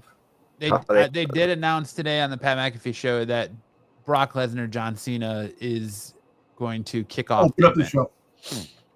Okay. Undisputed WWE Championship match: Cody Rhodes, the champion, versus Drew McIntyre. Cody's retaining. Cody's not dropping the belt to Drew McIntyre. Drew McIntyre is not winning the championship here. Cody Rhodes retains. I'm gonna echo that Rhodes will retain over McIntyre. I don't think he's gonna drop it just yet. Man, you know, I'll be honest with you, man. I want to see McIntyre win because he deserves it. He's been screwed time and time again. You know, right? Cody Rhodes. I know he's not. He came back jacked from his movie set of Street Fighter. I want to say friggin' Drew McIntyre wins with the help of Logan Paul. Because Logan Paul is definitely going to be there. Because they're freaking helping each other. So, you know what? I'm going to be the crazy guy in this. Freaking goddamn Drew McIntyre wins. Big Drew. Okay. Oh, Dom just That's lost fine. the belt. No, I can appreciate that. I agree. McIntyre's gotten the wrong end of the stick the last few times. A couple wins here and there, but when it comes to like championship matches and high stakes matches, he does tend to lose. So, okay. I'm not going to say that's a bad pick because I can see it happening, but I don't think Rhodes is going to drop anytime soon. And at least not until Survivor Series. Usos versus Breaker and Reed. All right, this is going to be a crazy match. I'll start with this one. I actually think, I think the Usos will win because they lost the actually, you know what? Usos lose. Roman Reigns comes in, surprises everybody, comes in. Not even Roman Reigns. I think LA Knight is going to try to interfere. LA Knight is going to be the one that makes the Usos lose. LA Knight and Braun Breaker and freaking Bronson Reed win because LA Knight. It starts that because that's going to be the rivalry. Then you're going to have the fight in Crown Jewel, LA Knight versus Jay. That's going to be the a match there. So yeah, Braun Breaker, freaking Bronson Reed win over the Usos. Interference, LA Knight. Crown Jewel is the first weekend of October, right? The 11th. I think so. Well, Yeah, it's actually it was. going on when we're going to be in Baltimore. I mean, New York City Comic Con. Yeah, New York City. Yeah. New York City Comic Con weekend.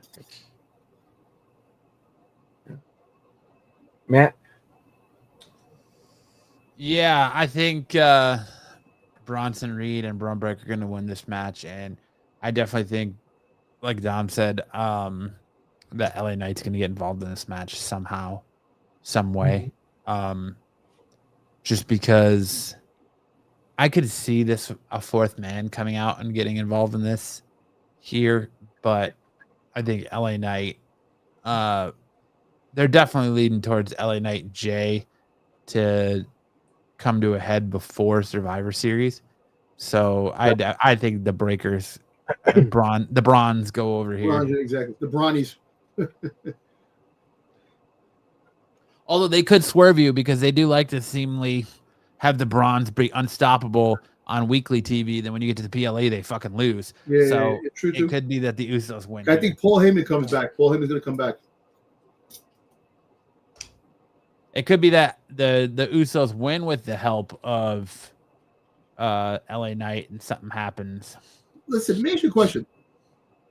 Do you think, all right, Jay was on the phone talking to somebody when Jimmy walked in. Who are you talking to? Don't worry about it. Roman Reigns. Roman Reigns, or you think it's Paul Heyman? No, it's Roman. Roman?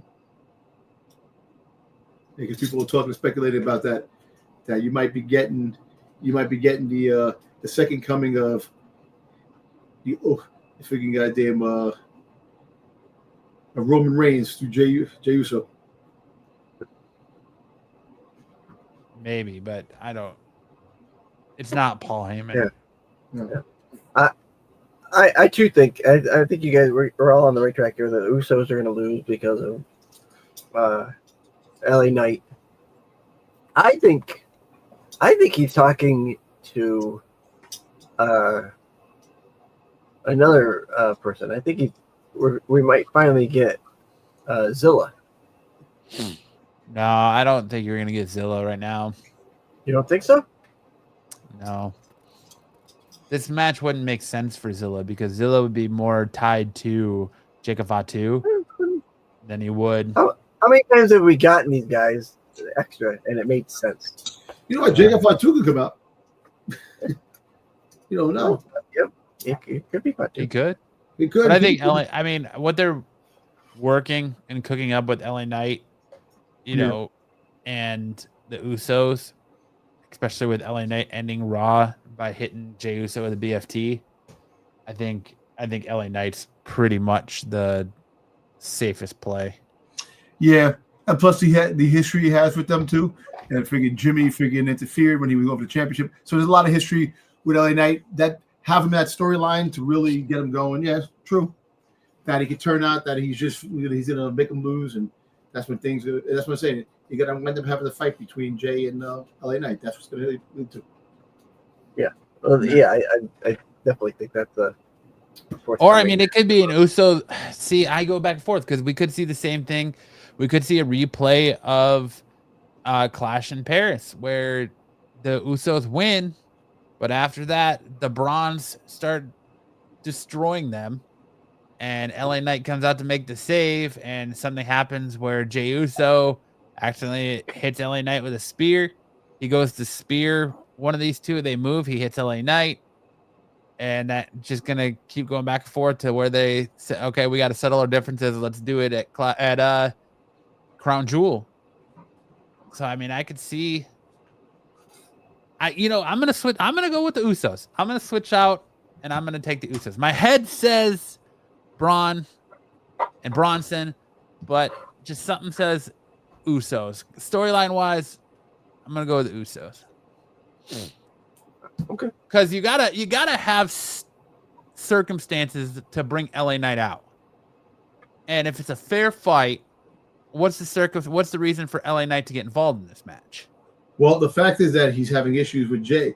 The reason why what's going to probably happen is that he's going to probably fight LA Knight in the backstage. And LA Knight's going to come out in the match. That's what I'm trying to say. They usually have that fighting back and forth. They're probably going to go at each other in the back. I think it's a save. It makes more sense story-wise to have it like LA Knight comes out. He accidentally, he comes out to make the save, and after the match, and Jay accidentally spears him, and you go home. So that's what I'm going to go with. All right. Okay.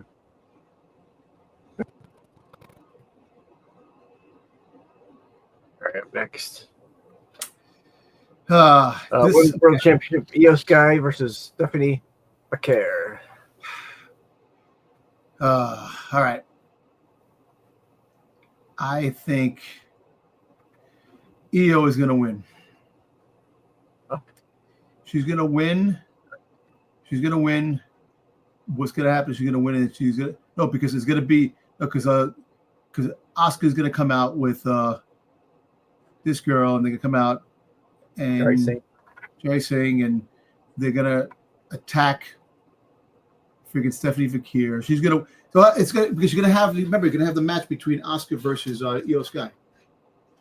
I don't think they're going to give the belt to Stephanie Vaquer. If they do, that's great. But I still think she's not ready to really become a championship. Freaking goddamn didn't even fight for over a month, and they're just gonna throw her in to win the championship.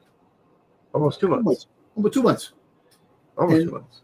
Yeah, she's popular, but you're gonna put the belt on her, and then you're gonna have to freaking goddamn escalate each match. You can't have Civic sit on the sideline and not have a storyline with anybody, and give it the Io Sky treatment. Yeah, as much as I would like to see Stephanie win, and part of me really want to pick Stephanie, I'll pick Io. Io's going to win because there's going to be interference. That's going to happen, and the interference is going to happen is where, these girls are going to come out and they're going to freaking interfere, and Stephanie's going to hit one of them, and Io Sky's going to take advantage. It's going to be some Io Sky's winning. So.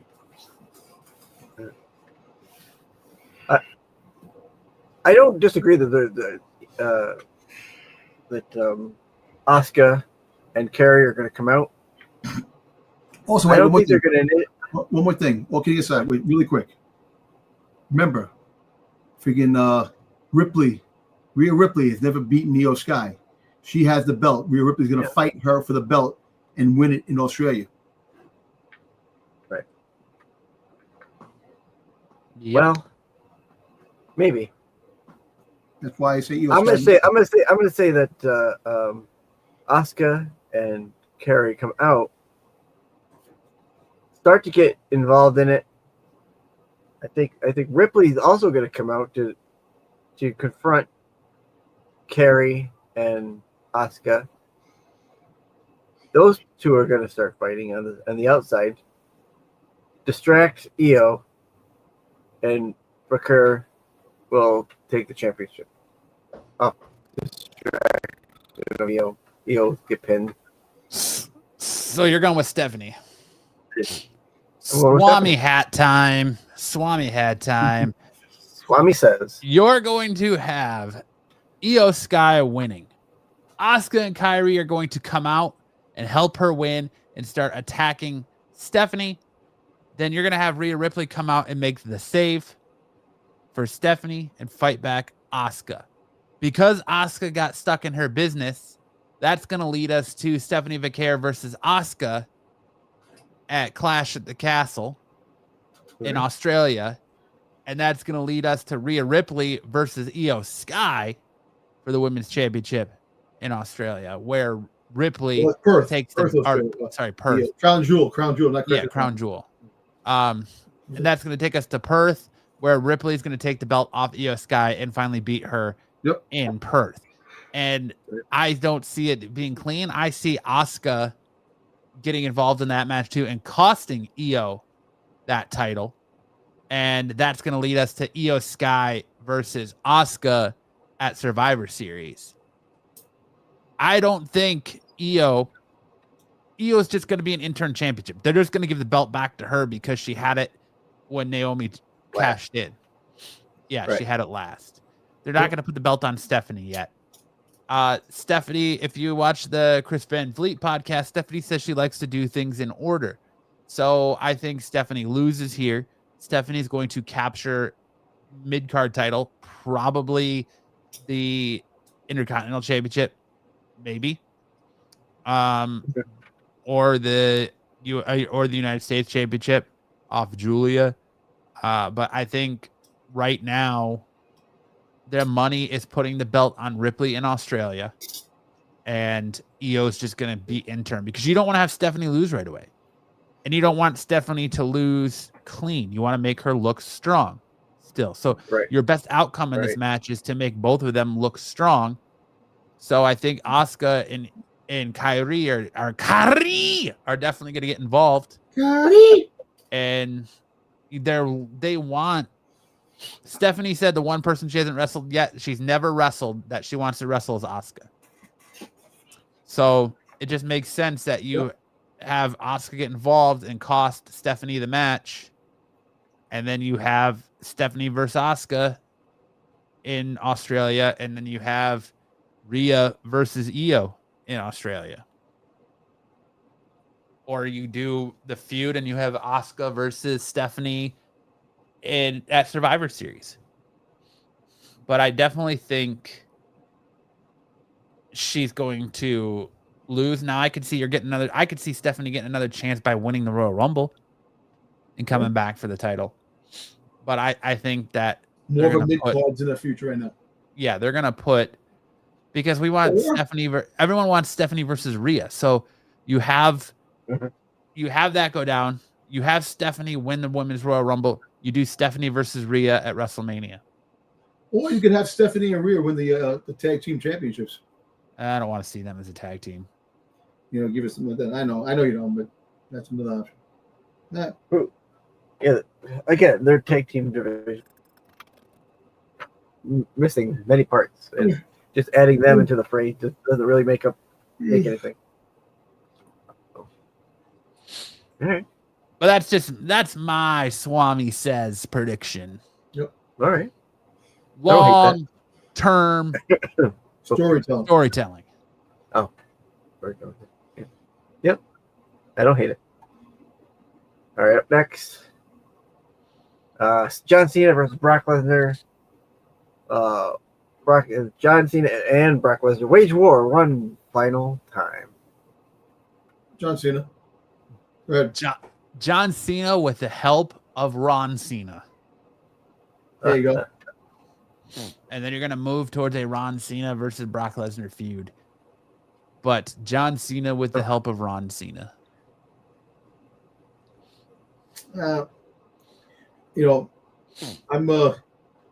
second that, but I think there's gonna be another element to this story. The draft. Ethan Page. No.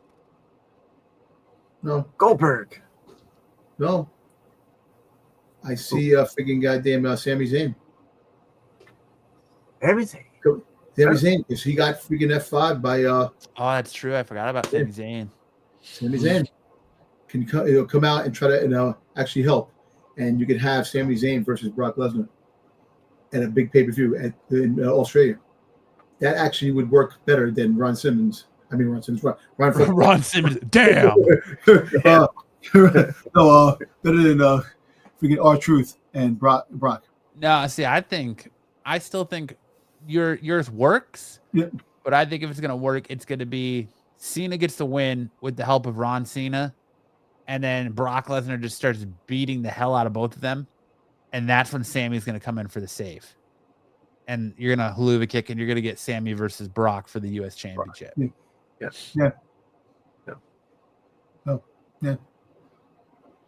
So Cena. Yeah, I go for that. I too had Cena winning this, and I like the idea of Sammy coming out, and I like that whole scenario that you laid out. Right now, Sammy is in the storyline, but you see what can happen. I can see, and what's going to happen. This is what's going to happen, and I'll give you a future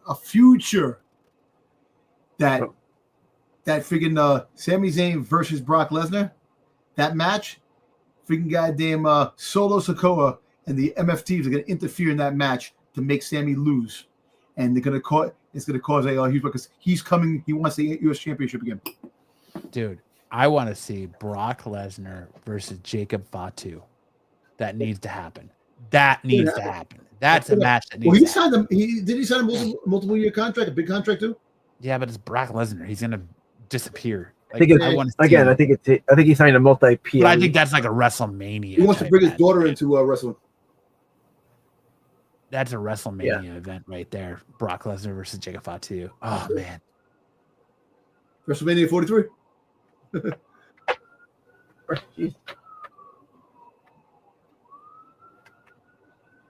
Cops are coming for somebody. Yeah, the cops are right here. The NYPD going crazy, huh? You got the purge going on over here. I thought I heard that Dick Wolf. And you got the ambulance going over the bridge. Okay, I got this. CM Punk, AJ Lee are gonna win, and AJ Lee pins Becky because it makes more sense for that way. Because they're gonna have the round, and then you're gonna have Becky versus AJ Lee at Perk for the belt. Yeah. I agree. I think AJ is gonna get the win.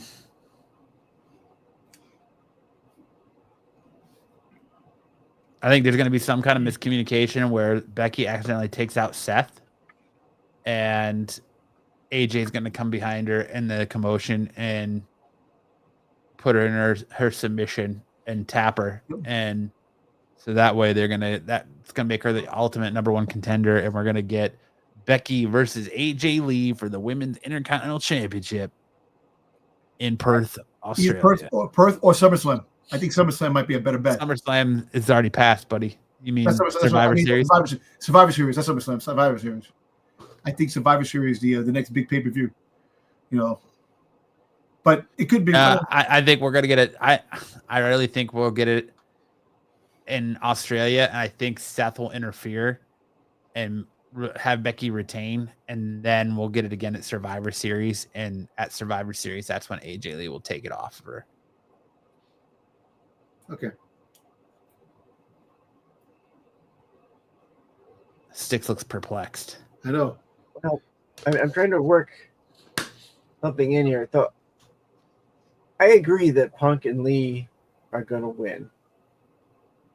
I have a feeling they're going to try and work in Bailey and that whole, I don't know what she's got. She's either Green got Goblin syndrome. Norman Osborn. It's either dual personality or she's got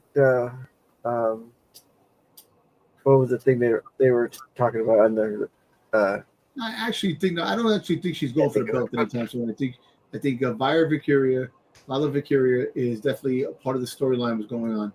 So I think the belt thing, it's more AJ Lee going for the belt right now.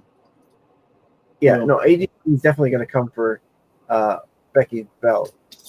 But as far as this match is concerned, I think I have a feeling that Bailey is going to enter and to help Punk and Lee win this match. Well, I'll tell you what. You know what? I'll tell you what. It depends on where this match is in the card. Is it before the friggin' the Usos fight or after the Usos fight? Because is it before? If it's before, I think this is the main event. Well, if it's before the Usos fight, I can see. Well, yeah, if it's after the like if it is the main event, you can see Seth Rollins maybe coming out trying to help Braun Breaker and freaking and it could be a whole big crazy thing because remember Seth Rollins is still involved in this whole LA Knight and Jey Uso thing too. So there's a lot of going. So there's a lot of pieces to this puzzle, but right. But we'll see. Right.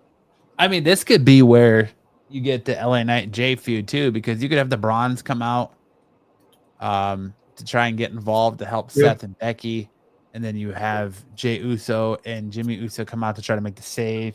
And then LA Knight, maybe that's where you get the fourth member, a new member. LA Knight comes out to try and make the save, and shenanigans go awry, and then that's how you get LA Knight versus Jey Uso. But I don't think they're gonna have AJ lose this match, man. No, he's not. Here's a twist that I don't think will happen. Jey Uso, he wasn't talking to Roman Reigns. He was talking to Rollins, and he's the fourth man. Nah, maybe. Which I don't know.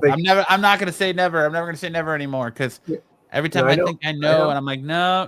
That's who came back, Brock Lesnar. Yeah. Who this and that. Yeah. Yeah, but here's the thing with WWE lately. They're trying to counteract what we of the IWC are predicting. I know. So if everyone says Punk and Lee are going to win because of that, they're going to say we got to do something different because it seems like everyone's predicting this. Well, I mean, I think they win. I think they win by DQ. Honestly, like I think realistically, I think the safe bet is probably that Punk and AJ Lee win by DQ. They don't pin. Yeah. There's no pinfall. It's DQ. But yeah, true. But I don't think you're gonna want that. The fans don't want that. The fans want a clear damn ass winner, man. They don't want that friggin' disqualification anymore. They don't want no fucking countouts. They don't want all that shit anymore, man. But a DQ makes it to where technically AJ doesn't get the win over Becky. Yeah, there's technically no decision, so there's a reason to continue this feud. So you get Punk versus Rollins 1-on-1, and then you get AJ versus Becky 1-on-1. I know, but to the AJ versus Becky makes sense if she pins Becky too. Yes, it does. Becky. Yeah, so then she gets the opportunity for the number one contender. So right, you can go both ways. You can go both ways. Right. Yeah. What Matt's saying is they want to perpetuate both of their feuds. Yeah. Keep it going. Otherwise, it's still one. And then what? What are you gonna do with Lee? Yeah, she's probably gonna go after her title, but I mean, if she wins cleanly, it doesn't. You gotta think that doesn't keep that under. It makes sense. Swami hat again. You're building towards. We already know that the War Games match of Survivor Series is going to be Seth Rollins, The Vision versus these other people that they're fighting. So right now you have Punk, Jimmy Uso, Jey Uso, LA Knight. You got 4. They need 5. Right. So do you include AJ Lee in that match? No. Do you include Becky in that match? You don't know because they're going to be separate. No, definitely. So you have to have them build up. You have to give Punk a reason to want to be part of that team. So if you have Punk and AJ lose or win by DQ, right? That gives them a reason to continue the storyline. And that gives you a reason to have AJ Lee versus Becky for the women's, because that would make AJ the number 1 contender for that title. Mm-hmm. And you have Punk go against Rollins in Perth. You have the bronze, you have the 4th man screw Punk at Perth. Then that gives Punk a reason to continue this and to want to team with Jimmy and Jey Uso. How long is this feud between him and freaking Seth Rollins going to be? It's over. It's going to go, dude. It's going to go to Survivor Series. Yeah. Oh, but also you could have them win, and then Braun and Bronson come out. They attack him, and that's the reason why LA Knight comes out. And then you got all crazy stuff going on. Hey, listen, who could be the 5th guy? I think Jacob Fatu comes out to help the Usos and winds up becoming part of the Usos and LA Knight, and that even make LA Knight even more pissed because he had problems with all those guys. He very well could. Yep, so that's what I'm saying. Have that, and then the 5th member the fifth member for Seth Rollins' group, I gotta go with freaking goddamn McIntyre. Because I think McIntyre, okay aside, I think McIntyre, with Seth Rollins, all the shit that's been going on back and forth, that actually be more of a fit with him in there. Because he's bad. Like I said, it all depends on which way they go. But like Jacob Fatu is definitely a piece that could actually fit in this whole feud. But we'll see. Well, they got to get to 5, right? It's a 5-on-5 Survivor Series match. Got to find out. You'd have Punk, the Usos, LA Knight, and then you need one more. And then Punk's team, you'd have Punk. You would need 2 more for Punk's team, or for Rollins' team, because you'd have Rollins, the Brawnies, then you'd still need 2 more. Yeah, McIntyre and. But why McIntyre? How McIntyre doesn't fit into this? I don't know. It's going to be Raw. It's got to be superstars on Raw. Oh, okay. Superstars on Raw. That's when you might be getting the your fourth member, Austin Theory, come back with a thing. Oh, I got them Ethan Page. Who knows? Who knows? I don't think it's going to be Page. Or you know what? You could have, you throw in a crazy twist, Jamie McDonough and freaking Finn Balor helping them out. And that's how the tag team come out. I don't know. I know it doesn't sound crazy, but you don't know. You got to put who else is in the roster of Raw that could actually fit with Seth Rollins and stuff like that. You freaking have what's his name come back? Freaking Gunther. Gunther comes back. You could have Gunther and Ilya Dragunov somehow get involved in it. Yeah. John Cena's coming to Raw. Or you got Chris Jericho. What if John Cena gets involved somehow? Maybe. It could be anything. Kevin Craig, Sami Zayn come back? Go back? Where'd he go? He's been fighting. He was at NXT this week. And then Brock Lesnar comes out and F5s everybody on both sides. I don't know. Oh, who knows?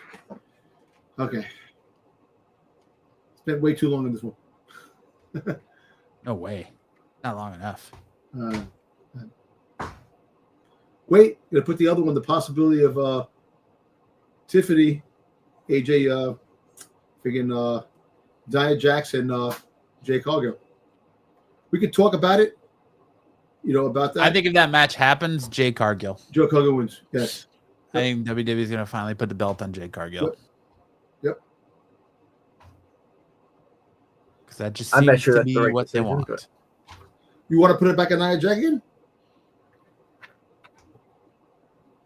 No, he wants stiffy time to retain. I want her to keep her time too, but I think if she doesn't pass the protocol, if she passed the protocol, she's injured.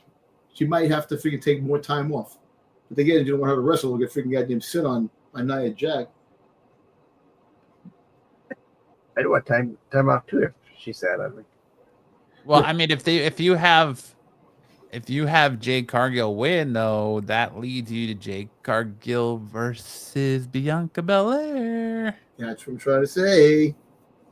Right. And that will definitely be. That's actually a WrestleMania moment, man. I think we got to freaking build that to that point, because I think her finger's still not 100%. Some crazy. Well, we're not going to get anything with them two and Naomi anymore. That's over. Well, over for the time being until Naomi comes back next year. They're going to drag that up again in 9 months. She's going to come back for the belt.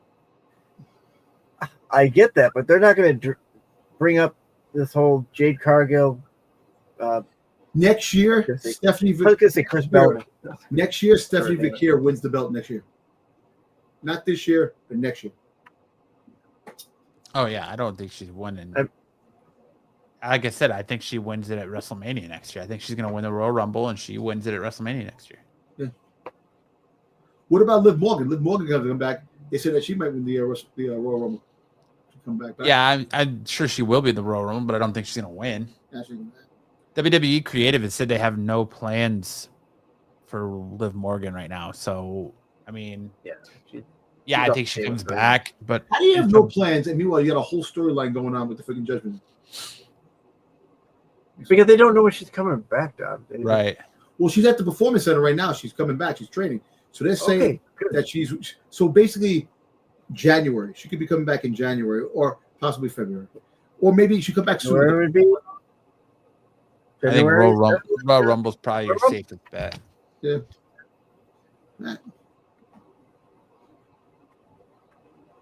If I was a betting man. Yeah, I would have her coming back in Royal Rumble. Quite frankly, I was surprised to see her in that press conference. But she's not wrestling in that press conference, so of course she could come out, I guess. Yeah. Why pick her though? Why wouldn't you have she's kind of like the top. Rhea Ripley? Why would you have Rhea Ripley come out? Because Rhea Ripley, I think if she wins the belt now, she ain't gonna freaking goddamn well. I don't want to be out there. Well, actually, Rhea Ripley's at that point where she doesn't need the belt to be a great opponent. That type of thing. She don't need the belt. No. But she needs to beat Io Sky. That's the thing. That's the thing with her. She needs to beat Io Sky. That's her main her main obstacle that she got to get right there. Yeah. You know, Roman Reigns needs to beat Seth Rollins. He's never beaten Seth Rollins. So that's what I'm saying. So things like that. Those matches, that championship belts don't have to be on the line when you have those things. You know? And what happened with Sheamus now? Sheamus is out again. After he freaking lost Rusev. That's it. No more Sheamus. I mean, give him a couple weeks off. Let him. They can figure out a new direction for him. He could be the fourth Grande. Dragunov should have been the fourth Grande Americano. And friggin' Carmelo Hayes.